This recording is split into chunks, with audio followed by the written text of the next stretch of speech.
You're listening to podcasts from the Congressional Internet Caucus Advisory Committee, www.netcaucus.org. My name is Tim Lorden. I am the Executive Director of the Congressional Internet Caucus Advisory Committee, and we are hosting this event in conjunction with the Congressional Internet Caucus and its co-chairs. The Congressional Internet Caucus was founded about 21 years ago in 1996. And in a lot of ways, the history of the Congressional Internet Caucus was created in the wake of the topic that we're going to be talking about today, in the wake of the Communications Act, the Telecom Act of 1996, and the Communications Decency Act, which ultimately became Section 230, sorry.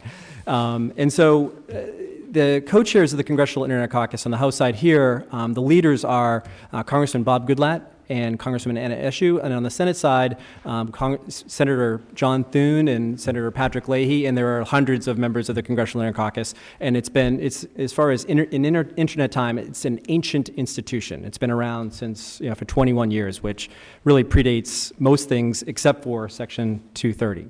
So a little bit of housekeeping. Today we'll be live streaming on Facebook Live, so if you're watching on Facebook Live, awesome. And then secondly, the hashtag for the conversation today is SEC230, short for Section 230. So if you want to get some materials, we'll be posting the video and audio after the fact up on that hashtag, so you can filter that way. But let me introduce our speakers today for the panel, which is called Carving Out Exceptions to Section 230, How Will It Affect the Internet? And to my right directly is Julie Cohn, the Mammolin Professor in Law and Technology at Georgetown University Law School. We have Rachel Wolbers, who's the Policy Director at Engine, and I can have her talk about what Engine is in a little bit. And then Eric Goldman, who's the Professor in Law and Co-Director of the High-Tech Law Institute at Santa Clara University Law School. So I think Julie's office is like right down the street. Rachel isn't too far, but we really appreciate Eric flying all the way in from the West Coast to do this for us. And these are some heavy hitters when it comes to law and the marketplace, so we're really grateful to have a panel like this with us. So let me just get started. And what I'm going to do is I think there's a lot of questions about this topic, so I'm going to welcome questions halfway through the conversation. We're going to be here for 1 hour and 1 hour only. I do welcome questions from the audience, so please get them ready. But let me just give you some orientation for what we're going to talk about today. Section 230 was this kind of small amendment of the Telecommunications Act of 1996. At the time, I was like a telecom geek in law school, and I was really focused on telecom stuff, inter-lat exchange rates, long-distance voice calling, unbundled network elements, and I lived and breathed it. And that statute, the Telecom Act of 96, it was huge. It was basically the Affordable Care Act of the telecom world. It was the first major update to the telecommunications infrastructure since the 1934 Telecom Act. It was massive. And Section 230 was put into it in two different ways. On the Senate side, there was they had an amendment that was sponsored by Senator Exxon and a few others on the Senate side, and then Congressman Ron Wyden and Congressman Chris Cox introduced a separate amendment in the House of Representatives, which was voted on and ultimately unanimously passed. And the reason they did this was at the dawn of the internet, and if anybody can remember what the #1 song of 1996 was, I would give them a $1. The #1 song of 1996 was the Macarena. And if you guys don't remember it, I think Eric can hum it and then do the dance, but maybe we don't want to do that. But the Macarena, so it predates Google, predates Facebook. The only really internet company that you can remember around the time was Amazon.com. AT&T had just launched WorldNet, which was their dial-up ISP service for consumers. The internet was relatively new. And there was a concern also that this is a new medium and new ways to access information. And also there was a concern about the availability of sexually explicit material. Senator Exxon's amendment in the Senate side wanted to address that issue. And at the same time, there was a case going through the courts, and maybe Julie and Eric can kind of talk about it in a little more detail, but it was called Prodigy versus Stratton Oakmont. And essentially, the idea is that the internet's different than broadcast licenses, right? So a broadcast station, I have a big broadcast antenna at the top of my street. And Channel 4 News broadcasts from that antenna to the entire DC metro area. And it's basically NBC, they get a license from the Federal Communications Commission, and they broadcast one too many, like not too many, but one too many people.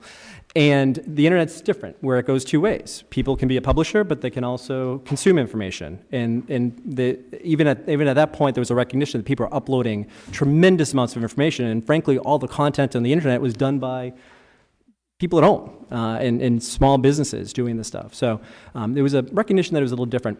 But the question of Stratton, Oakmont versus Prodigy was that some user on Prodigy's service, which has not survived the test of time, I don't even think Prodigy got out of the 1990s, it was that somebody on Prodigy, the service, had posted some defamatory financial information about a firm or something. And the Stratton, Oakmont sued Prodigy for hosting that content as if they were the New York Times or Channel 4 News broadcasting from the top of the hill using their FCC license. And the courts found that Prodigy was liable for the information that was put up by one of its users, which they had no control over and didn't even know was there. And the reason was that they argued in court that Prodigy had tried to actually curate the content on their site, and they wanted to make it PG. Well, parental guidance, or just kind of PG, not R, not X, and they just wanted to keep sexually explicit material off the site. And because they did that, the court said, well, if you can filter for sexually explicit material and get that stuff off your site, you certainly could do defamatory information about a financial services company. $200 million was the judgment. I don't think at any point in its history Prodigy was worth $200 million. They certainly didn't have that. And people in Congress were alarmed, especially on the Senate side, Congressman Chris Cox, Congressman Ron Wyden, who was a congressman at that time. And they said, well, maybe the best way to do this, rather than creating, is to introduce this legislation that would limit the liability of ISPs so that they could not be held responsible for how are they going to know that this particular statement is defamatory, but also would incentivize them to curate the content on their site and actually police their site for sexually explicit material and just objectionable stuff that they don't necessarily want their users to have to deal with. So they created Section 230 as an amendment, as a substitute in the Telecom Act. Now, Senator Ron Wyden has explained that the Senate version, which he did not like, created a kind of a indecency standard. And that's the same standard that the broadcast networks and broadcasters and radio transmitters have the same thing. You don't hear the seven dirty words argument on broadcast television, Bono dropping the F-bomb, Janet Jackson's wardrobe malfunction. All those things are indecent under broadcast standards. So those things are not allowed. Senator Exxon said, that's a great thing. We should have the same standard of decency on the internet. And no one under 18 should be able to see these things and, the whole thing. Creating kind of a potentially a FCC type of indecency regime that the government would have to be in the way of kind of determining what is decent and what is not. And that was the Communications Decency Act. It turns out that both of those pieces of legislation passed in the act, even though Section 230 was meant to be a substitute to the Senator Exxon amendment, but both went through together. It was immediately challenged in the courts, and this is a bit of history. The Senator Exxon amendment that created the indecency standard for young people was immediately challenged in court. ACLU versus Reno ultimately struck down that decision and stripped away those portions of the bill. But Congressman Wyden and Congressman Cox's provision, Section 230, remained intact because there was no issue with it from a freedom of expression perspective. So here we are. And in subsequent years, Section 230 does two things. It creates limited liability for ISPs, and ISPs could be interactive computer services, and that's what they're technically called in the statute. It could be AT&T and Verizon. It could be Facebook, Google. It could be even Uber. It could be, and then everywhere along the stack, you could argue that GoDaddy is an ISP to a certain extent. Cloudflare is an ISP to a certain extent. There's tons of different levels of the stack that probably Section 230 applies to. I think there's a question, we had a debate in my office the other day, whether the blockchain is essentially covered under Section 230. I don't know. but it's a good question for later, and we have legal scholars, we can talk about this after the fact. So here we are, and then as things go along, the statute gets passed in the Telecom Act of 96. There's virtually, I might have some argument here, but there's virtually nothing left that's relevant of the Telecom Act of 1996 when it comes to all the different provisions. Sure, there were like really interesting things about requirements for closed captioning for people with disabilities at home and things like that, but largely, you know, the telecom regulations and the competitive juices it was supposed to spur are largely in the past. But what remains is this statute called Section 230 that at the dawn of the internet really potentially argued that enabled a huge growth of user-generated content in the internet that we know today, while at the same time allowing ISPs to curate and community police the stuff that's on their sites. Like, for instance, I've never in my life seen anything sexually explicit on Facebook. And the reason is that Section 230 essentially allows Facebook to say, we're not going to have porn or sexually explicit material on Facebook because the community that we want to engender and foster, and they really work hard at their community, doesn't include that. And they're struggling with other types of speech, as you've probably read in the press, you know, over the last year or so. But Section 230 allows them to create terms of service and say, this is the type of community we're going to create. And there are terms of service say, this is what we want to foster. And by doing so, it allows them to filter out that type of content and block that type of content or take down that type of content without incurring liability, as long as they tell you, this is how we feel about it in our terms of service. So that's where we are. After the amendment was passed, there was a major case that kind of tested the limits of it, and subsequently there have been hundreds of cases, people saying, well, Section 230 should have exemptions for this, Section 230 should have exemptions for that, et cetera, et cetera. And I think I can ask Eric and perhaps Julie and Rachel to kind of elaborate on how the case law has developed.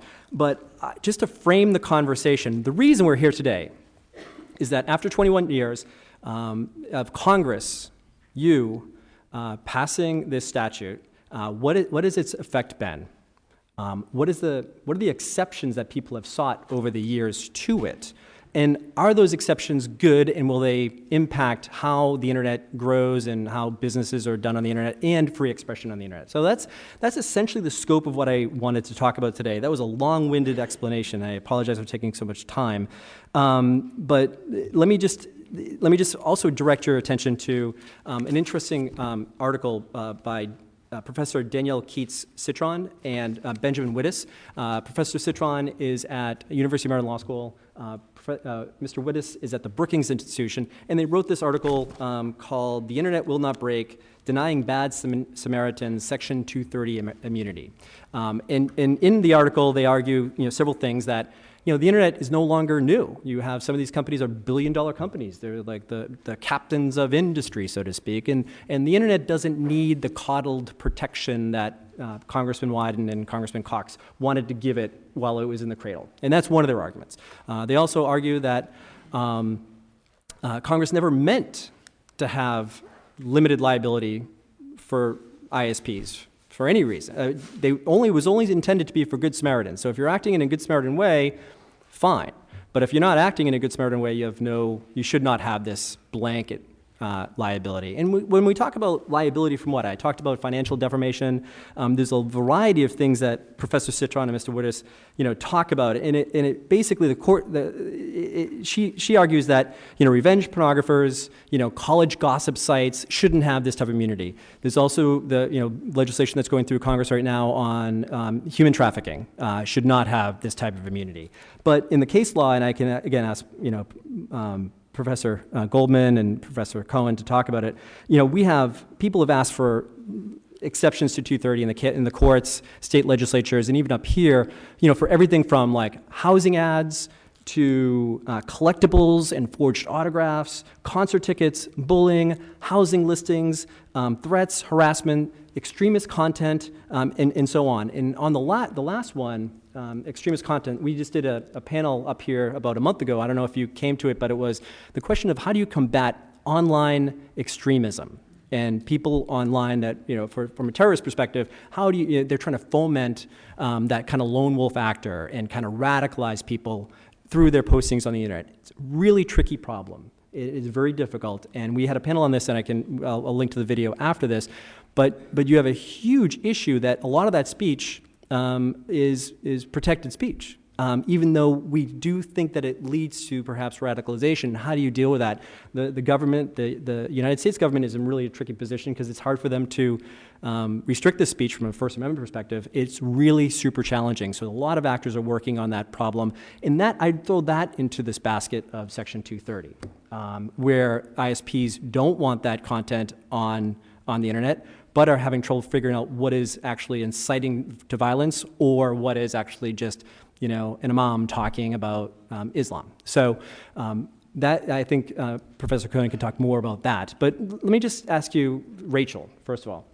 Section 230 was passed, done by Congress. I don't think Congress gets credit for it. And they certainly don't stand up and take credit for it all the time. But from the perspective of the industry and from companies and the emerging marketplace of the internet, what has Section 230 done for the internet? Yes, I think there's a lot to unpack there. So first of all, Engine is a nonprofit advocacy organization that represents the voice of startups in DC. We have a diverse group of startups that we work with who don't always have the resources to engage on the Hill, and most of them are spending their time finding their next round of capital, hiring engineers, making sure they're entering the right markets, and innovating really new and creative solutions and business models. And so I think when we're looking at, I want to first address your notion that the internet is all grown up. I think that if anybody opens up their phone, you'll see that you have dozens of apps that were not around even 2 years ago that are all protected by 230. Whether you're looking at dating apps or Venmo, there are tons of things that we all use in our everyday life that we're communicating with others, we're making our speech heard, and also just facilitating business transactions. And CDA 230 is able to protect that. And it's really important for startups who are finding new and innovative ways to be able to test out these new platforms without having to fear a lot, because they're already concerned with a lot of different challenges that a startup faces. Throwing liability for all sorts of things, whether you're talking about defamation or harassment or bad actors who are using platforms that are not designed for bad actors. They're designed for all of us here in this room. Section 230 provides that assurance that they can move forward and continue to grow their business. And if something bad is happening, they're able to reevaluate and tweak and take that content down or reassess their business strategy going forward. So we're able to grow and have new and innovative platforms because of a lot of the protections that CDA 230 provides. And Professor Conan, maybe, and then Eric, you can follow up. How has the Section 230? What's the intersection between Section 230 and kind of freedom of expression? If you guys can maybe explain how Section 230 enables that, and maybe constricts that. So when we think about free speech, we normally think about the First Amendment, that it was enshrined in our Constitution that we have this right to free speech, and there's also a separate reference to free press. And that sets a constitutional floor on the amount of speech that we can have in our society, or the types of speech that we can have in our society. But legislatures are free to adopt laws that do more to promote speech. And so Section 230 is what I call a speech-enhancing statute. It says we know that the First Amendment provides a minimum level of protection, but we choose to go further to advance our free speech goals. And in particular, what it does is it enables services to think about different ways of engaging with publishing third-party content. So in the traditional historical models, you had a very tight editorial process where the publisher had to review and feel comfortable with what they were disseminating from third parties because they were taking 100% liability for that. With Section 230, by changing the liability paradigm, it enables a wider range of editorial practices that not only enables more speech, but it enables new speech that might never have occurred under a different liability regime. So, oh, there we go. Okay. Yes, I agree with that, but up to a point, right, which you were expecting me to say, right? So on the one hand, 230 has been speech enhancing. On the other hand, it has also been sort of strategically used as a get out of jail free pass for a lot of stuff that is argued to be speech because it consists of processing information, right? And of course, on the internet, everything is information, but there are these cases that don't really fit the paradigm. So the roommates.com case, which I know you hate, and the AccuSearch case about telephone pretexting, which I also know you hate, were housing discrimination and consumer protection cases that got swept up into this sort of ever-expanding orbit of 230 because they're information processing and online. And I do think that what we're sort of running into at this point is kind of the law of unintended consequences, right? And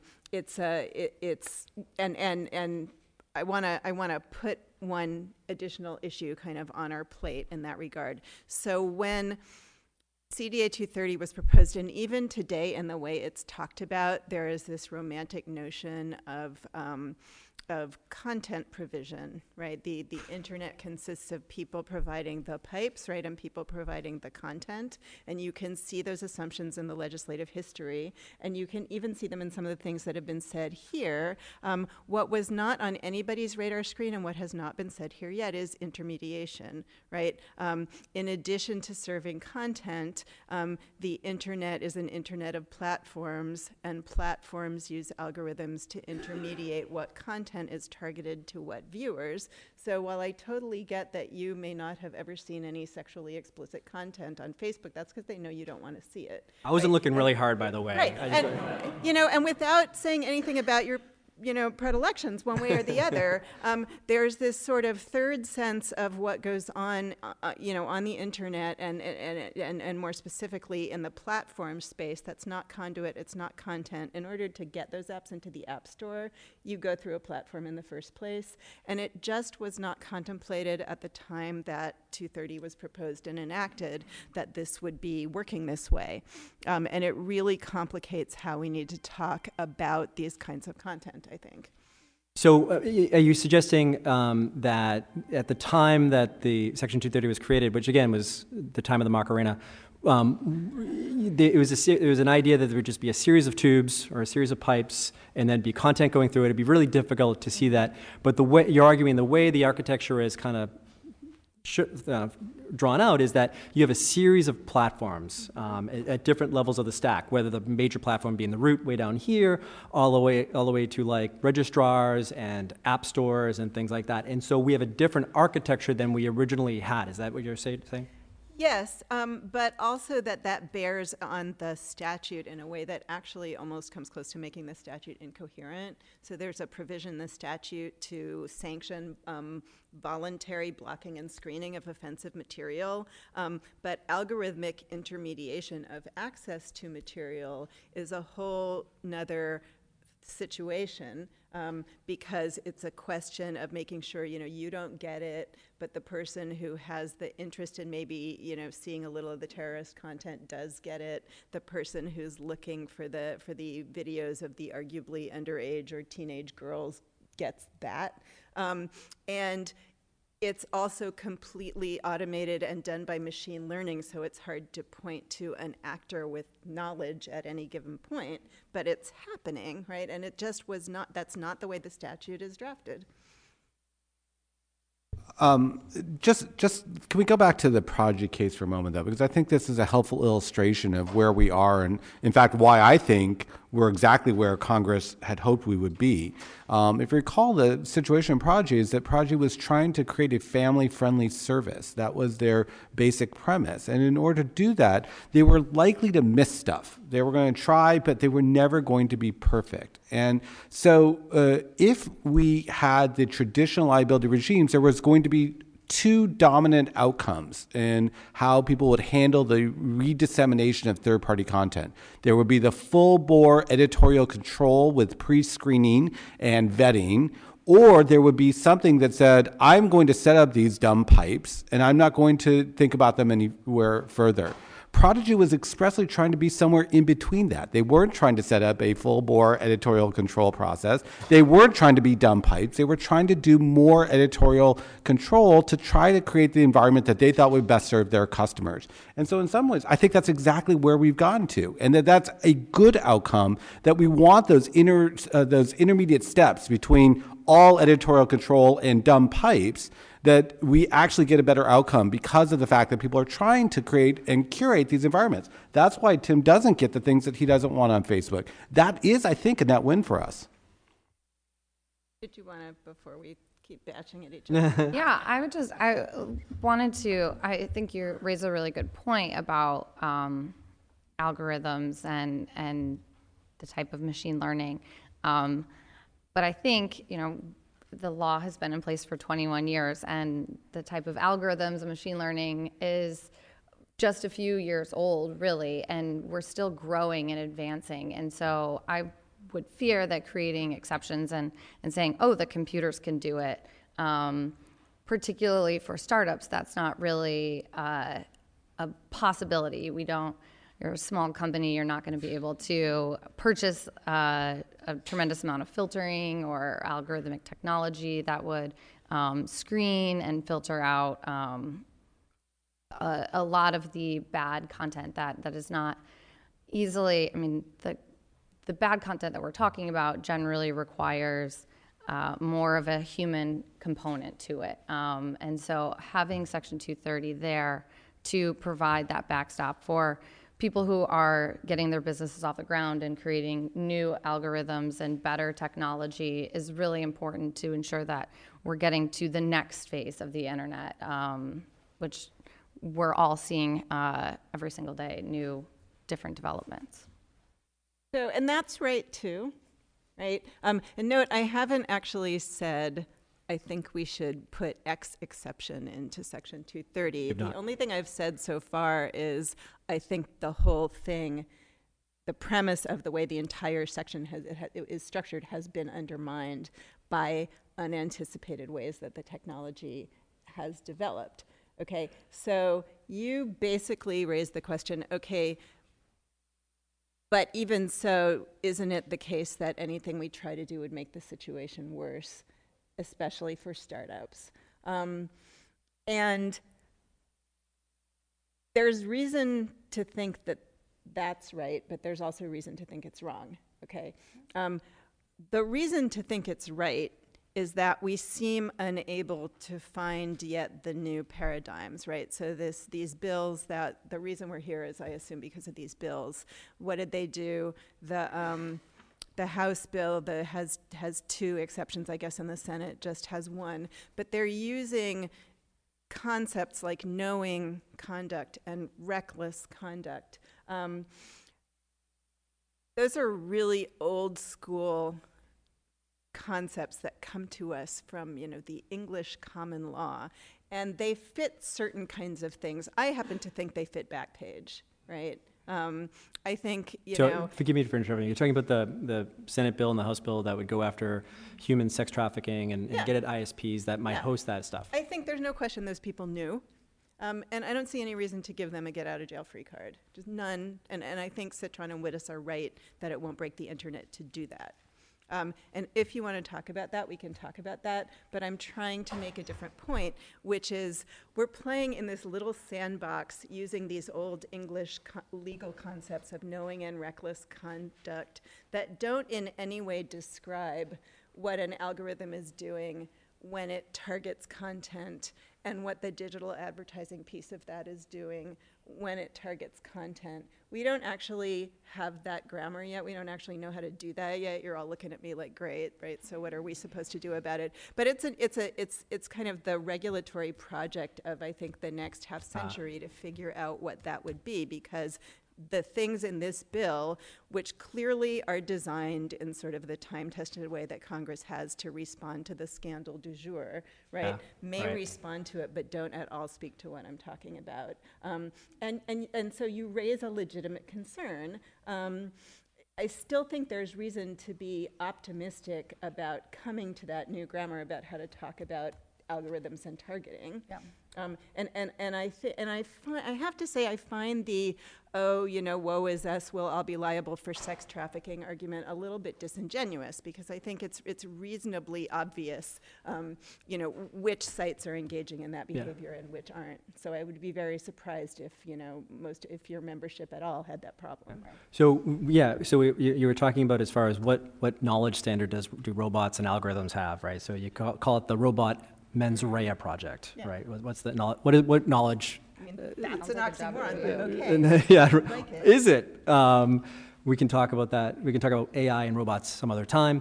I guess the other question is, I think, you know, you mentioned that this is, you mentioned the SESTA bill in the Senate, the human trafficking, and it doesn't probably affect any of Rachel's members, but it is the issue du jour. So I think it's hard to talk about this particular issue that's hot right now, and then tomorrow it's going to be this and things like that. So, but we can talk more specifically about that particular bill if we have questions from the audience, and I'm happy to broach that. But let me just ask one, be a little bit of the advocate for Professor Citron here.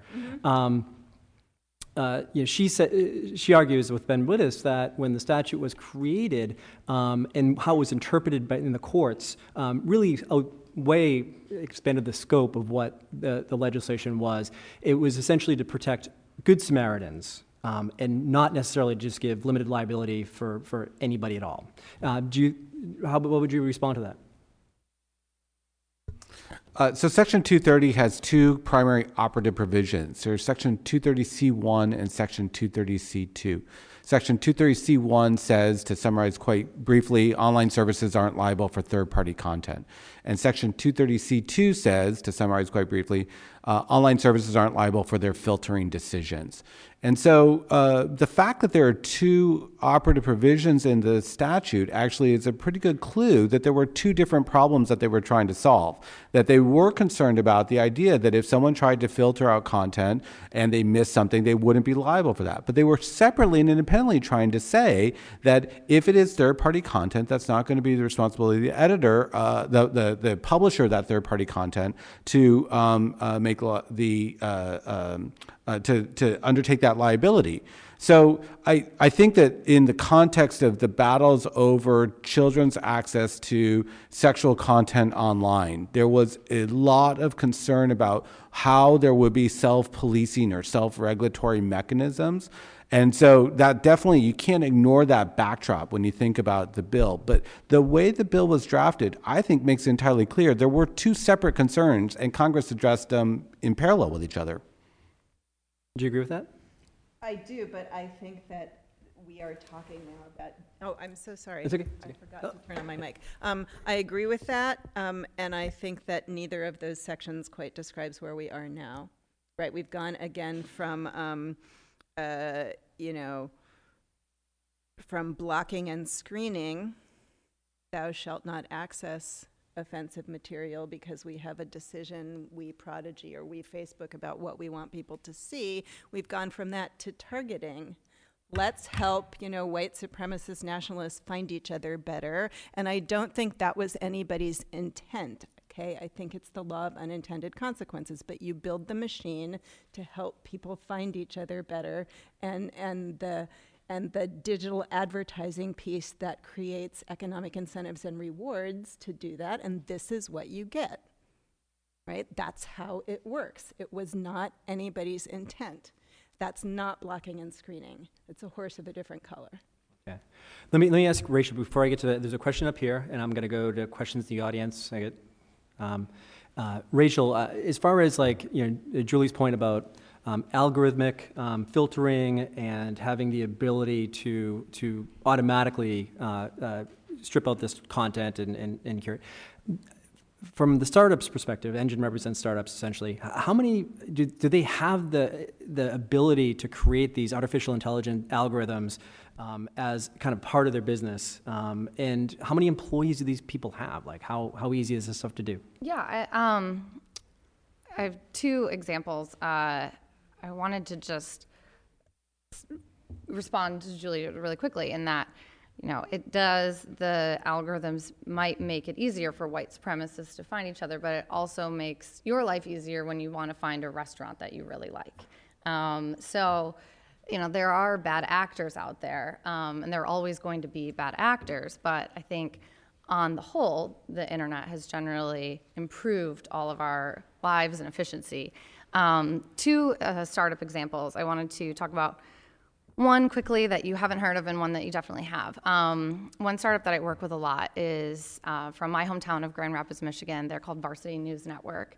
They have 30 employees. They host a platform for high school athletic directors to essentially purchase Varsity News Network service, and then they host blogs, and Varsity News Network runs ads along the side, and that revenue goes to high school athletic programs, which is a great win-win for both students who are getting journalism and blogging experience and the school who is now getting ad revenue. They have 30 employees. They're in 300,000 high schools nationwide. For them to have to monitor, and you're allowing high schoolers to post. So, there's already a lot of potential liability. And a lot of the content that we're talking about, again, is not necessarily, you wouldn't necessarily know it when you see it. I've been doing a lot of work on sex trafficking recently, and you would be surprised the euphemisms that are used to sell minors online, and we were just talking about the emojis people now use. It's hard for people like us in this room, who I'm assuming are not generally spending full-time trafficking humans, to know exactly what people are talking about when they mention cherries and umbrellas and all sorts of terrible innuendos. So you've got 30 employees. I don't see how they could possibly physically monitor all of that. And to continue to get investment, they're going to have to continue to scale and grow their business. And so most of their employees are not necessarily they do have some employees that do monitor, but that is not necessarily their full-time job. The other startup that I love to talk about, because my coworker makes me use it, is Bumble. Bumble is just a 2-year-old company. They have 12.5 million users. The average user on Bumble spends 100 minutes a day on Bumble. Bumble has 60 employees. They could not possibly be able to monitor all of the communications that go on Bumble. And I can tell you there are a lot of creepy dudes on Bumble, creepy women too, I'm sure. But it would not be easy. It would not be an easy task for 60 employees to be looking at all of the speech that occurs on their app. And most of the speech that's happening on Bumble is happening on their app. Even though you could exchange phone numbers. Occasionally people do that, I'm told. So that's just my two kind of examples of startups who are growing quickly, who have large scale, who are very successful, but do not have filtering. They might have some filtering technology available to them, but the way filtering technology works is very hard to catch things like sex trafficking. But thank you for that. And let me just go to, I have a question here in the front row. We have Carl Zabo in the back with a question, and then one right here as well. Sir?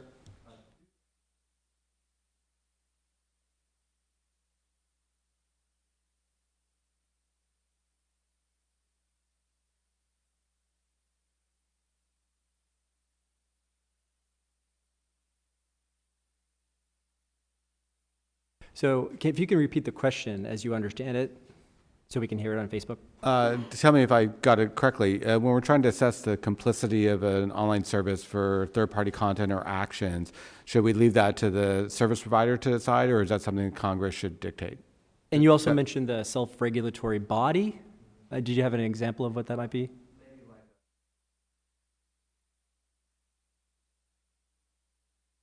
Interest.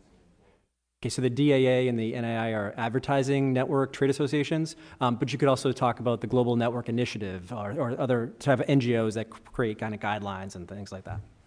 Yeah, so a couple of thoughts. Let's go back to Section 230, C1. It says that websites or online services aren't liable for third-party content.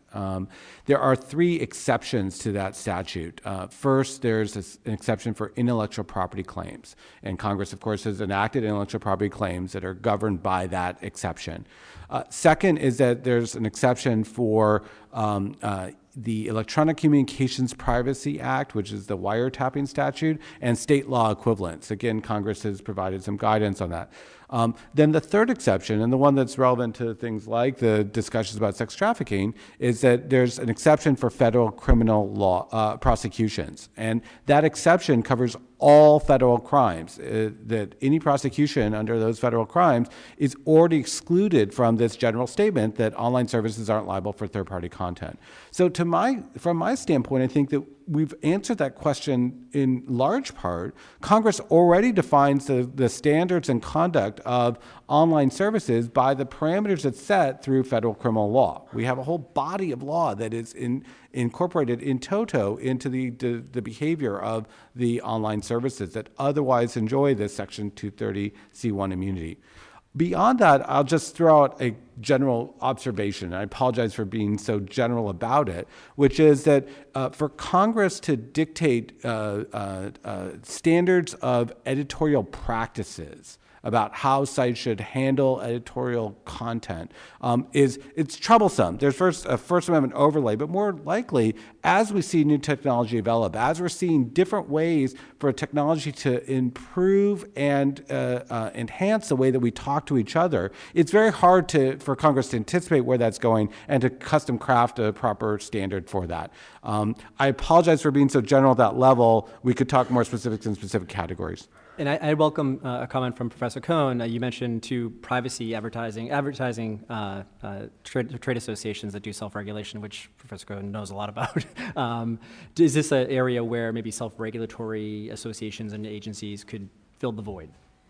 So, all right. And I don't mean to go. I don't want to go down a privacy rat hole. I have an answer, and I'm just trying to not have it get too long. So here it is. It will strike you as a little crazy, no doubt. There's Congress, there's the self-regulatory bodies, and there are the agencies, right? You didn't actually mention the agencies. You were out at the ends. It's important to talk about the agencies. And if we talk about the agencies, it would be useful to consider that the agencies we have were all sort of created in the first part of the 20th century according to the needs of an industrial economy.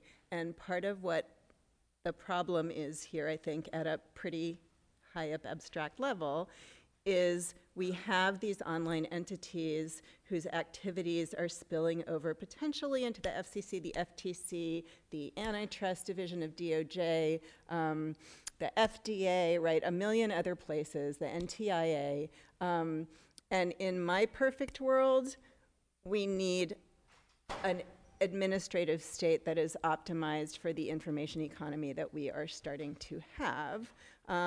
So with regard to your question, that handicaps me a bit in that I can't point my finger and go, oh, it's that agency, or oh, it's that agency. I think the dysfunction is a little more fundamental. And I'm sorry to be constantly kind of dragging the discussion up to this higher level, but I honestly think that's where we need to be at this point, because the structure of the regulatory state that we have is actually hampering the ability to have a coherent response to this, right? So Eric, you're talking about federal criminal law and federal criminal prosecution, and yes, we always have that. But if you come back to this question I'm trying to tee up of what do we do about the law of unintended consequences, right? What do we do about this, about intermediation and targeting as opposed to blocking and tracking? It all needs to be invented, I think, from the ground up, including the institutional structure. Unfortunately, the folks who would need to, well, I don't want to insult anybody, right? So unfortunately, okay. the folks who would need to do that are Congress, right? And that's such a big project. And as you all know very, very well, there are a number of other very big projects that Congress has in front of it and other issues that one might raise about Congress. But you don't get that redesign without Congress.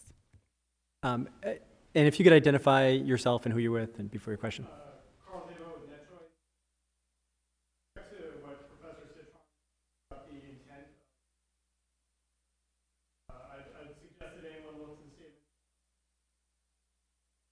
Representative Chris Cox, who's our counsel, or Representative Wyden, now Senator Wyden, and why they voted. It was a platform, not this.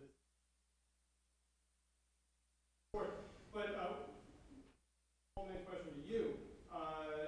So bring back low level to room. Representatives Wagner and Maloney. They believe the Department of Justice already has the tools.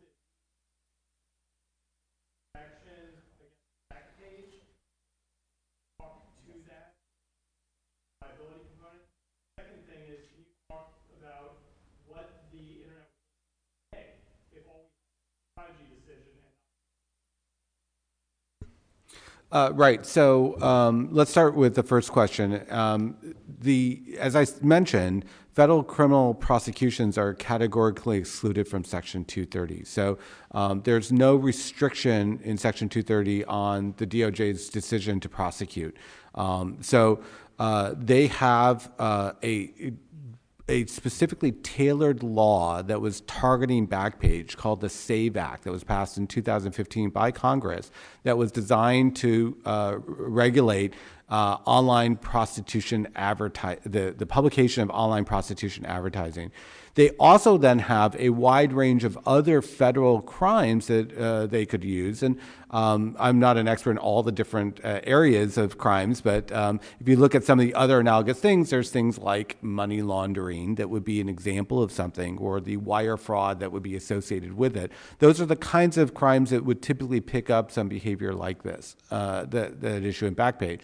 So whether or not Backpage has violated federal crime is something I don't have a personal view about because I don't have all the facts. But the DOJ has the ability to get all the facts, and in fact, they are conducting a grand jury investigation today in Phoenix of Backpage. And so I'm optimistic that they are doing the steps necessary to gather the information and to reach the appropriate conclusion. If I can just quickly turn to the second question. The second question is, how would the internet look like without a Section 230 and if the Prodigy decision remained the law of the land? Now, it was only a state court decision in New York, and so it wasn't necessarily the only answer that courts might have given. But we can't really answer the A/B test results of, we have Section 230 and non-Section 230 in the U.S., what would it look like? But we can look at other countries and see what they are doing. And as we know, we have by far the most robust environment for the development of services that help publish third-party content. They are not being developed in other countries. If you look at the major internet companies in other countries, they're often very traditional types of publication platforms. Think about something like Spotify, for example, from, help me out, Sweden, Norway, which, it is a publisher of third-party content, but they go through all the old school rules, and they've had to pay the substantial price in order to do that. And that, of course, becomes a very ossifying environment for which to develop. So where is the YouTube of Europe? Where is the Twitter of Brazil? They're here. And by the way, you mentioned the SAVE Act, which was sponsored by Chairman Bob Goodlatte, who's the chairman of the Congressional Internet Caucus. Just a little shout out, so if you don't mind. Ma'am? Oh, in the back? If you could identify yourself and...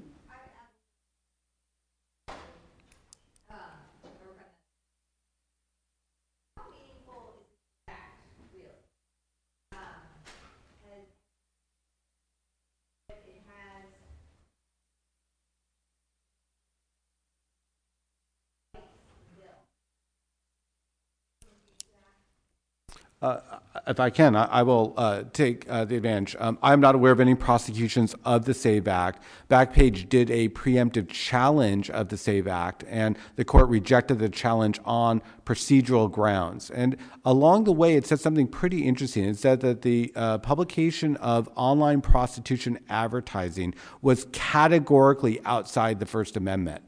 And so as a result, it actually while there is the knowing standard that's in the bill, it also creates this possibility that there may be more freedom to maneuver than you might have feared with the First Amendment challenge. How that all gets sorted out is way above my ability to speculate. But I expect we'll get a lot of insights into that question once we hear more from what happens in the grand jury investigation in Phoenix.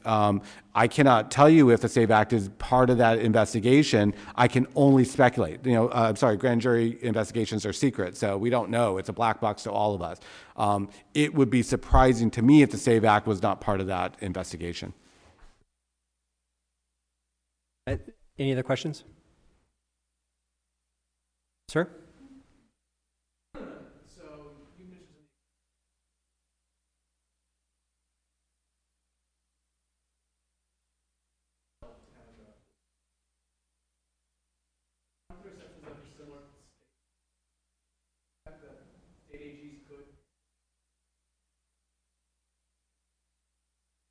The question is, the DOJ may be under-resourced. What role for the state prosecutors?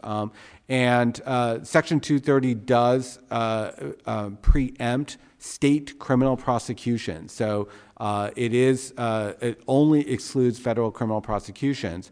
That does then restrict the ability of someone like the state AG to enforce the SAVE Act or even a state law equivalent of it. However, the states are still free to prosecute any first-party behavior by any of the operations. So, for example, in the Backpage prosecution that is taking place in California, the state was able to survive a motion to dismiss on money laundering charges against Backpage. Now, that's, I think, a good example that if, in fact, Backpage or any other criminal enterprise has violated state crimes, there is a wide range of potential tools that could be deployed in that circumstance. I'm sorry, I keep dominating.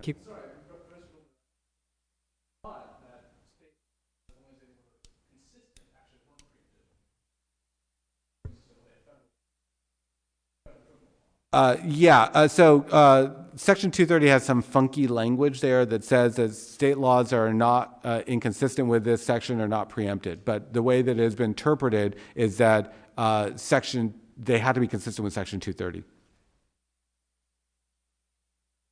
Ma'am?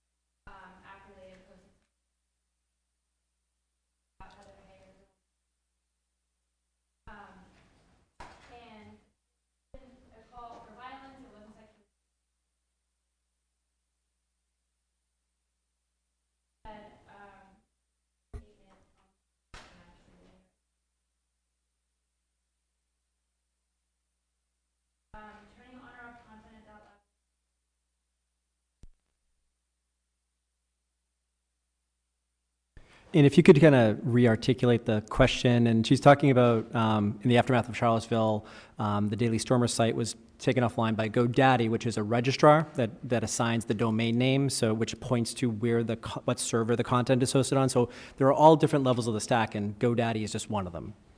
Right, and I was quoted in the press as saying that it was relatively unusual to see a domain name registrar turning on or off a domain name as a solution to content that was problematic at the particular domain name.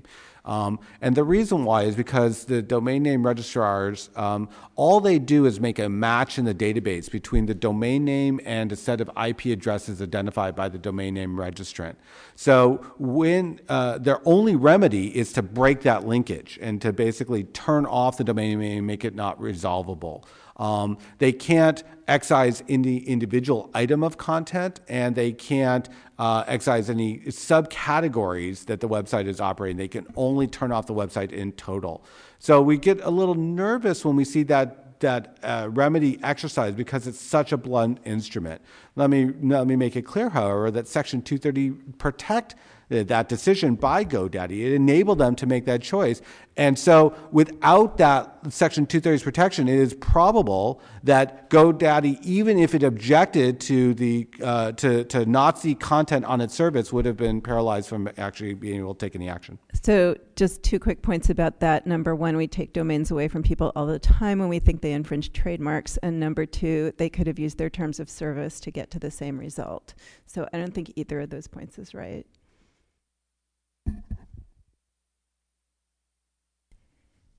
Okay. Well, I guess we have like 120 seconds left. So let me kind of wrap up and let the folks kind of part with some closing comments, if it were.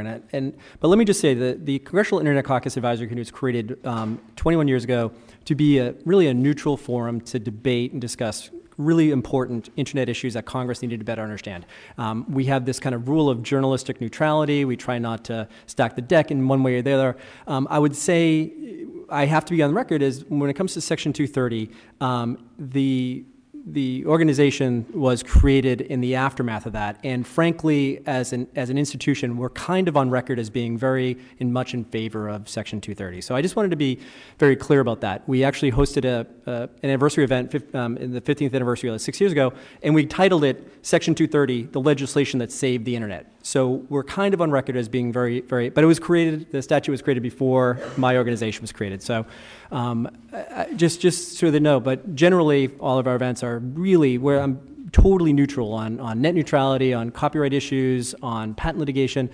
This is probably one of those exceptions. So forgive me, but the statute predates the organization. So in parting, what would you say to folks up here trying to figure out what the question on the table is, how many exceptions should we have for Section 230, and is Congress approaching it in the right way? I don't see a problem with especially the knowing conduct exception. I'm more on the fence on the reckless disregard one. I just don't think the paradigm works anymore. So I would rather see some higher level thinking about how to start over. It doesn't mean I think it should go away, right? I just think there needs to be some higher level thinking about what the purposes are and what the limits are. So I guess I have 2 kind of closing thoughts. First would be, there's definitely a disconnect between tech and Congress, but there's also a disconnect between Congress and tech. And I think that it's great that we're doing panels like this and that, we're up here talking to you all because we want to hear from you as much as you probably don't want to hear from us. But my other point would be for Congress too, I think there's sometimes a sentiment that tech should just nerd harder, that if you could just go away and figure this out on your own, you put a man on the moon, why can't you figure out how to get sex predators off the internet? Or whatever the problem of the day is, whether that's encryption or other things. We're still a pretty new and young industry, and we're trying to figure it out. And I think that having an open and honest dialogue about what tech's capabilities are and what Congress's capabilities are would be a welcome conversation on both ends. And so I'm really glad that we're doing this panel, and I hope that if any of you ever have any tech questions, I always want to be a resource for any congressional staffers. As we know, sometimes some of our constituents are a little disgruntled towards Congress. Approval ratings aren't always the highest. And so I would point to Section 230 is actually one of the times when Congress can stand up and say, look at what we did and we are proud of it, that we actually realized that there was an opportunity to make something great, and that we proactively tried to advance that goal. And now with 21 years of data, we could say what a remarkable success story that has become. So from my perspective, Section 230 is easily one of Congress's most successful internet free speech moves ever, and it could be one of Congress's greatest free speech achievements of all time. And so I would just caution, if anyone thinks that it's going to be easy to tinker with Section 230 and still see the success stories that we've had, we need to really make sure that we're not messing with the things that have helped make Section 230 great and help make the internet great, and I personally would say help make our country great. So with that, I want to thank all of you for coming. I want to thank the panelists for coming from near and far. And thanks so much. We'll see you soon.